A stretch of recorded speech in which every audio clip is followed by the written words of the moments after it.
They say Alaska is the last frontier, a place where nature still reigns supreme, untamed and indifferent to human folly. And they're right. But what they don't tell you, what all the glossy travel brochures and rugged survival shows leave out, is that the wilderness there isn't just indifferent. Sometimes it's actively hostile. Sometimes it watches you back. I learned that the hard way. It was 5 years ago, late autumn. I was an amateur wildlife photographer, obsessed with capturing the raw, unspoiled beauty of the Alaskan backcountry. I'd spent weeks planning this trip, meticulously charting a course through a lesser-known valley deep in the Wrangell St. Elias. No marked trails, no ranger stations for hundreds of miles. Just me, my gear, and an expanse of silent, ancient wilderness. I loved the solitude, that feeling of being utterly insignificant against such raw power. It was invigorating. For the first few days, everything was perfect. Crisp, cold air, the whisper of snow falling, the distant caw of a raven. I saw wolves, caribou, even a wolverine a few times. My camera was working overtime. Life was simpler, distilled to its purest form. Survival, observation, awe. It was on the 4th day that things started to shift. Subtly at first. I remember noticing the silence. Not the usual comforting quiet of the wild, but a dead silence. The birds stopped singing. The squirrels went still. The wind that had been my constant companion seemed to hold its breath. It was as if the valley itself was waiting. Tried to shrug it off. Animal behavior, maybe unnatural. Later that day, I found them. Tracks. Fresh ones. Too large for a wolf. Too narrow for a bear. And oddly, they weren't typical animal prints. They were uneven, asymmetrical, like something dragging 1 foot. Or worse, like something that didn't walk on 2 feet. Or 4. In any way I understood. A predator had moved through. But I'd been tracking for years. I knew the signs. And this wasn't it. This felt... My heart hammered against my ribs. I picked up my pace, reassuring myself it was probably just a moose with a limp, or the snow doing something weird. But the feeling of being watched intensified. Every snap of a twig, every rustle of dry leaves, sent a jolt through me. I kept glancing over my shoulder, but there was never anything there. Just the endless, unforgiving pines. That night, I made camp in a small, sheltered clearing, surrounded by a thick stand of firs. I built a roaring fire, more for comfort than warmth, and kept my rifle propped up beside me. Sleep didn't come easily. Every shadow danced with menace. Every distant howl. Was it a wolf or something else mimicking it? I couldn't shake the feeling that whatever had made those tracks was still out there, circling. Closer. Around 2 a.m., I heard it. A faint scraping sound, coming from the far side of the clearing. It wasn't an animal. It was too deliberate, too rhythmic, like something dragging a heavy weight across the frozen ground. I froze, my hand on the rifle. The scraping stopped. My breath hitched in my throat. Then, a low, guttural moan echoed through the trees. It wasn't a human sound, and it wasn't an animal sound either. It was something else. Something ancient and wrong. I didn't move. I barely breathed. The moaning started again, closer now, accompanied by that dragging sound. My mind screamed at me to run, but my body was paralyzed. And then, through a gap in the trees, I saw it. Just a fleeting glimpse. A shape, tall. Too tall for a man, too gaunt for a bear. It was hunched, moving slowly, deliberately. Its movements were disjointed, like it wasn't quite comfortable in its own skin. And then it was gone, vanished back into the inky blackness. Whatever it wasn't natural. And it was hunting me. I broke camp in a frenzy, leaving half my supplies behind. I just needed to get out. I ran. I didn't care about my direction, only about putting distance between myself and that thing. Hours blurred into an endless nightmare of crashing through snow, stumbling over roots, my lungs burning. The sun was barely kissing the horizon when I finally collapsed, utterly spent. I found a small cave, barely more than an overhang, and huddled inside, shaking uncontrollably. I knew it was out there. I could practically feel its eyes on me. I tried to stay awake, but exhaustion dragged me down into a fitful, terrified sleep. I woke with a jolt. The sun was up. I had survived the night. A wave of relief washed over me, so potent it almost made me cry.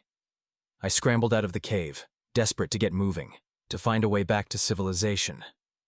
But as I emerged, something stopped me dead in my tracks. There, nestled neatly in the pristine snow, directly in front of the cave entrance, was a small, perfectly carved wooden doll.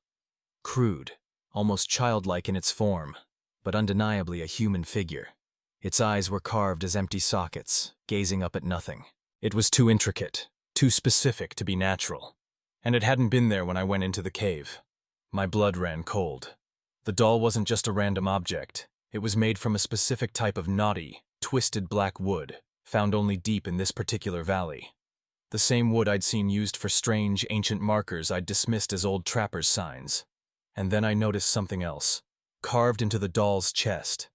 A single distinct mark. A jagged, uneven symbol.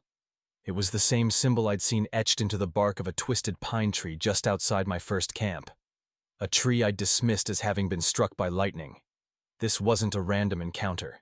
It was deliberate. Calculated. The creature hadn't just been hunting me. It had been playing with me. It had watched me, stalked me, let me run, and then left a chilling calling card right at my feet. A message. A trophy. I didn't pick up the doll. I couldn't.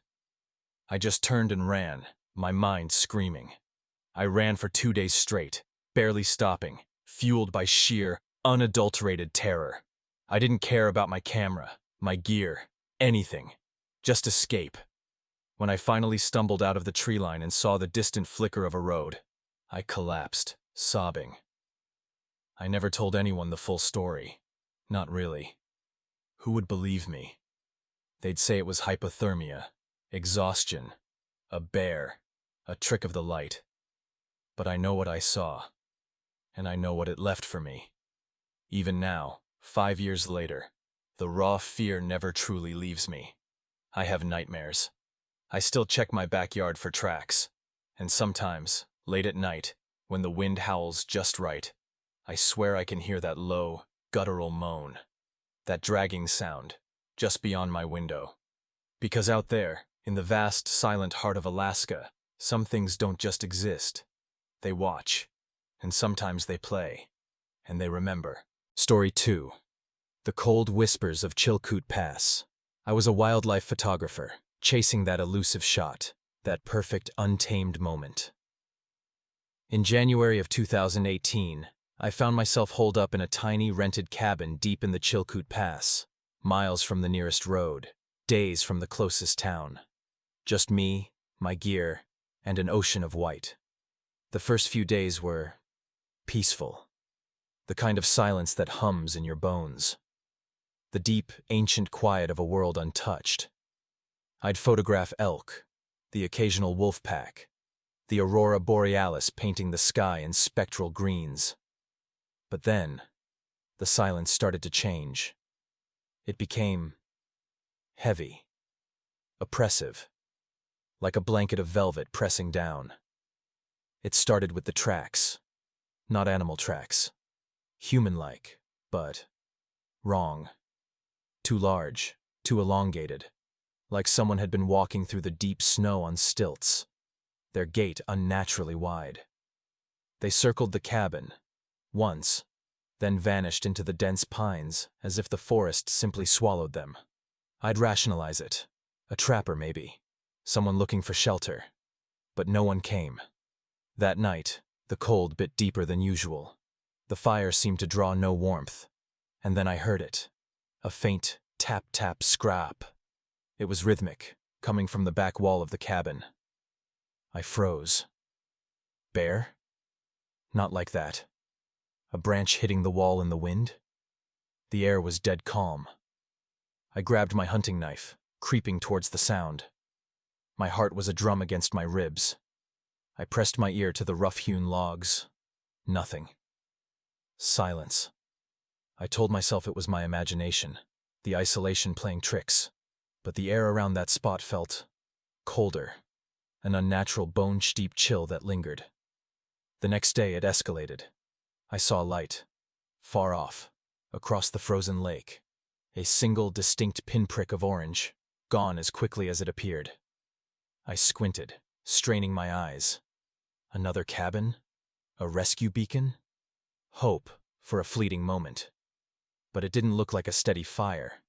It pulsed, erratically, like a dying ember.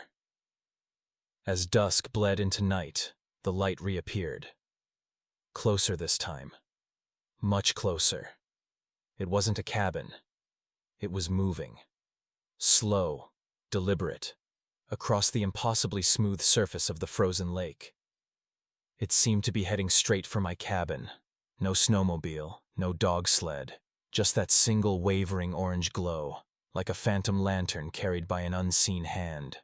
I extinguished my own lantern, plunging the cabin into near darkness, only the faint glow of the dying fire remaining. I pressed myself against the wall, peering out the small, frosted window. The light stopped about 50 yards away. Then, it began to circle, slowly, methodically, outlining my position in the vast, unforgiving black. It stayed there for hours, just circling. Then the scraping started again, but everywhere now. On the roof, on the walls, at the door. And then came the worst sound, a faint, almost imperceptible scratching at the wooden frame of my single small window, like something testing the strength of the glass. I squeezed my eyes shut, digging my nails into my palms. I could hear it breathing now. Or rather, I could feel the absence of sound around a presence. The air grew impossibly cold inside the cabin, the kind of cold that steals your breath. And then, a whisper. Dry, raspy, like dead leaves skittering over ice. It wasn't in English, or any language I knew, but I somehow understood its intent. It wanted in, and it was curious. And then, the ultimate horror. The whispers coalesced. They didn't just sound like my voice. They were my voice. A low, guttural murmur, speaking my own name, just outside the door. Michael, it rasped, a perfect imitation, yet utterly devoid of warmth, of life, just a hollow, terrifying echo of myself. I don't know what happened next. I must have blacked out, or slipped into some kind of shock. When I came to, morning light was already seeping through the window. The terrifying cold had receded, replaced by the cabin's usual chill. There were no tracks, no strange liquids, no sign of anything. Just the overwhelming, crushing silence. I left that day. Left everything but what I could carry. I walked until my legs gave out, then kept walking. I didn't stop until I saw the first sign of human civilization. I never looked back. To this day, I can still hear that whisper. My own voice, twisted and alien. And sometimes, when alone in the dark, I still feel that impossible, bone-deep cold. A lingering touch from whatever waited for me in the Chilkoot Pass. A reminder that some things in this world, they don't just want to scare you. They want to know you. Story 3. Alaskan Nightmare, The Watcher in the Woods. Alaska, a land of breathtaking beauty and brutal, unforgiving wildness. I came here years ago, drawn by the silence, the sheer magnitude of it all. I'm a seasoned outdoorsman, not easily spooked. I've faced down grizzlies, navigated blizzards that chew through bone, and spent more nights under the stars than most people spend in their own beds. I thought I knew solitude. I thought I understood fear. I was wrong. There's a darkness that clings to these ancient lands, something far older than any animal, colder than any winter. A darkness that doesn't just watch but waits. And one frozen December, deep in the Wrangell St. Elias National Park, it waited for me. I was on a solo expedition, mapping ice formations, a 2-week trek into an area so remote, my emergency beacon was more a prayer than a promise. The days were short, the light a bruised purple, fading by mid-afternoon. The cold was absolute, sharp enough to cut. But I loved it. It stripped away everything but the essential. The first 5 days were uneventful, a rhythm of hiking, note-taking, and the comforting crackle of my campfire against the vast silence. Then, it started. Minor things. A feeling of being watched, even in the broad, empty expanse of a valley. I'd scan the horizon, my breath fogging, seeing nothing but snowdrifts and the distant, stoic mountains. I brushed it off as cabin fever, or perhaps a lone wolf. On the 6th night, I woke to a sound. Not a howl, not a growl, but a low, guttural click from just beyond my tent. It was too close. My heart hammered. I grabbed my rifle, fumbled for my headlamp, and swept the beam across the frosted trees. Nothing. Just the endless, suffocating quiet. I told myself it was a branch settling, ice cracking in the cold. But a chill, colder than the Alaskan air, snaked its way into my sleeping bag. The next morning, I found tracks. Not animal tracks. Not exactly. They were elongated, almost human in their stride, but too long, too narrow, and ending in what looked like a single pointed claw mark. They circled my tent, then vanished abruptly into thin air about 50 feet away, as if whatever made them had simply lifted off.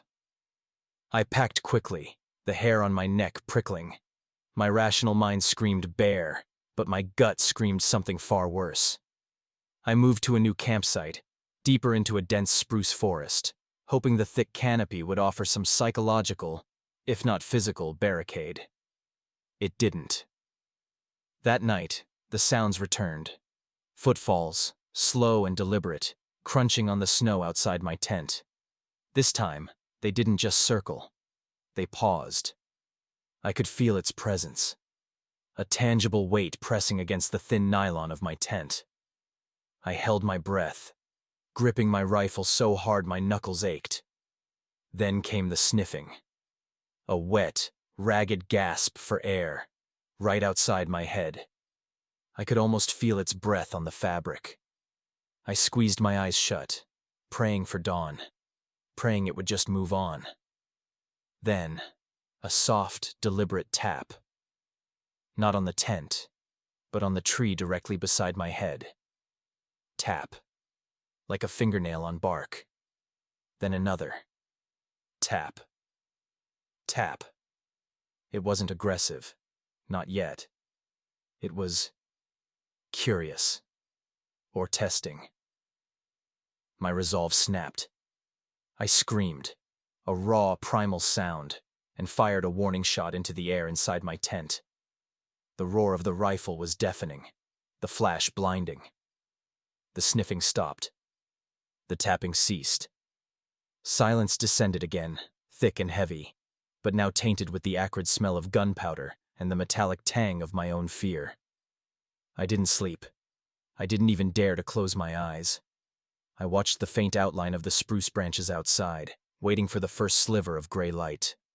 As soon as the brutal twilight allowed, I broke camp, my movements jerky, my mind screaming for civilization. I didn't care about the mission anymore, just escape. As I frantically rolled up my sleeping bag, my trembling hands brushed against something hard and cold tucked deep within the folds. Something I hadn't put there.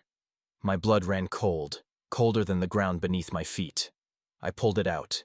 It was a small carving, no larger than my thumb, made of polished, weathered bone, or perhaps very old, petrified wood. It depicted a figure, gaunt, stick-thin, with excessively long limbs, and a head that was just a hollowed-out skull, but with 2 impossibly deep, empty eye sockets that seemed to stare right into my soul. It was ancient, its surface smooth from countless years of handling, or perhaps countless years of waiting. A chill, pure and absolute, cascaded over me. It wasn't just a monster. It wasn't just an animal. This was a message. I'd heard whispers in remote Alaskan bars, old trappers trading stories about the things that truly haunted the interior. Not bears, not wolves. Things that left tokens. Things that marked their prey not for immediate slaughter, but for something far more insidious. Something that chose you. The tales spoke of a spirit, a force, that didn't just hunt, but played. And that bone carving, it was its calling card. I threw it down, scrambling to get out of that place, forcing myself to run through the snow until my lungs burned. I didn't stop until I reached my snowmobile, hours later, and then I didn't look back. I never returned to that part of the Wrangell St. Elias. I never will. I try to rationalize it, to tell myself it was just a strange animal, a trick of the mind in the isolation. But sometimes, when the wind howls just a certain way, or the silence stretches too long, I can still feel it. That cold, hollow gaze. The faint, almost imperceptible tap, tap, tap on the very edge of my hearing. It wasn't a chase, it was an introduction. And I know, with a bone-deep certainty, that in that vast, empty wilderness, the watcher in the woods didn't just let me go. It merely decided to give me a head start.